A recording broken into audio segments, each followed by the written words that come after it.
তামিম আদ-দারি নামক একজন জনৈক সাহাবী, তিনি রাসূলুল্লাহ সাল্লাল্লাহু আলাইহি ওয়াসাল্লামের নিকটে এসে তার সাথে দাজ্জালের যে সাক্ষাতের এক ব্যতিক্রম বর্ণনা, সেই ব্যতিক্রম বর্ণনাটি তুলে ধরেছে। সেই ব্যতিক্রম বর্ণনা শুরু হয়, তারা একটি সামুদ্রিক নৌকায় আরোহণ করে, প্রায় ৩০ জন মানুষ সহ।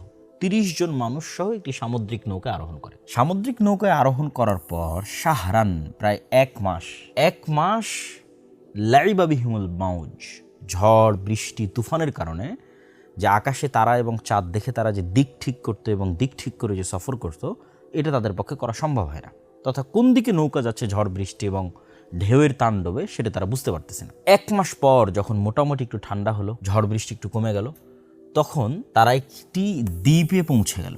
এই দ্বীপে ঢোকার মুখেই তারা দেখছে দাব্বাতুন, আরবিতে দাব্বাতুন মানে দাব্বায়ে দিব্বু, জমিনে মাটিতে চলে এরকম প্রাণীকে দাব্বাতুন বলা হয়। এবং আল্লাহ সুবহানাহু ওয়া তাআলা কোরআন মাজিদে অন্য আরেক জায়গায় বলেছেন, ওমা মিন দাব্বাতিন ফিল আরদি ইল্লা আলাল্লাহি রিজকুহা, তথা পৃথিবীতে বিচরণশীল প্রত্যেক প্রাণীর রিজিকের দায়িত্ব আল্লাহর।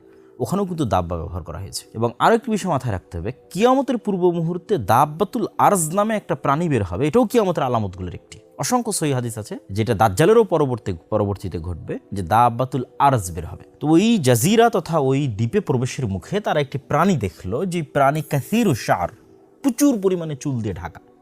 এত বেশি পরিমাণে চুল দিয়ে ঢাকা যে তারা বলতেছে যে তার মিন কবুলিহি আও মিন দুবুরিহি লা ইয়াদরুনা, বুঝা যাচ্ছে না মা কবুলুহু মিন দুবুরিহি, তার মুখ কোন দিকে, তার পিছন কোন দিকে, এটা তার অত্যাধিক চুলের কারণে বোঝা যাচ্ছে। তো এই সাহাবীরা তামিম আদ-দারি এবং তার যে সঙ্গী সাথী, তারা কিন্তু তখনও মুসলমান হয়নি। তারা কিন্তু এই ঘটনা দেখে এসে মুহাম্মদ সাল্লাল্লাহু আলাইহি ওয়াসাল্লামের কাছে ইসলাম গ্রহণ করেছে। তারা তাকে জিজ্ঞেস করছে মা আন্তি, এই যে আন্তি যারা আরবি জানেন তারা বুঝেন যে এটা মুআন্নাস সূচক শব্দ ব্যবহার হয়, তথা তাকে তারা মহিলা তথা স্ত্রীলিঙ্গ বাচক শব্দ ব্যবহার করেছে। তথা তার আকার আকৃতির মধ্যে অবশ্যই মহিলাবাচক কিছু ছিল বা মহিলার কোনো আলামা ছিল।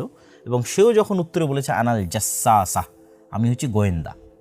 তা একটা প্রাণী কথা বলতেছে, জন্তু জীব জানোয়ার কথা বলতেছে, কি বলতেছে? সে গোয়েন্দা। সেম ঘটনা কিয়ামতের পূর্ব মুহূর্তে ঘটবে, যে একটা দাব্বাতুল আরজ বের হবে, যেই দাব্বাতুল আরজ, যেই জানোয়ার জন্তু মানুষের সাথে কথা বলবে। তো এই হাদিসের একটা ব্যতিক্রম পাঠ হচ্ছে, জীব জন্তু জানোয়ার মানুষের সাথে কথা বলতেছে এবং সে নিজেকে গোয়েন্দা হিসেবে পরিচয় দিচ্ছে। তথা দাজ্জালের পৃথিবীর তথ্য সংগ্রহের যে সেন্টার, দাজ্জাল পৃথিবীর যে তথ্যগুলো সংগ্রহ করে, তার মাধ্যম হচ্ছে সে। তো এটা নিয়েও নাস্তিকদের অনেক বক্তব্য আছে যে একটা প্রাণী কীভাবে কথা বলে। তো আমি সবসময় কোরআন এবং হাদিসের সায়েন্স দিয়ে ব্যাখ্যা, এই দিকে আমি যাওয়ার চেষ্টা করি না। আমি চেষ্টা করি কি, যে সায়েন্স যদি এইটা করতে পারে, তাহলে আল্লাহ কি করতে পারে।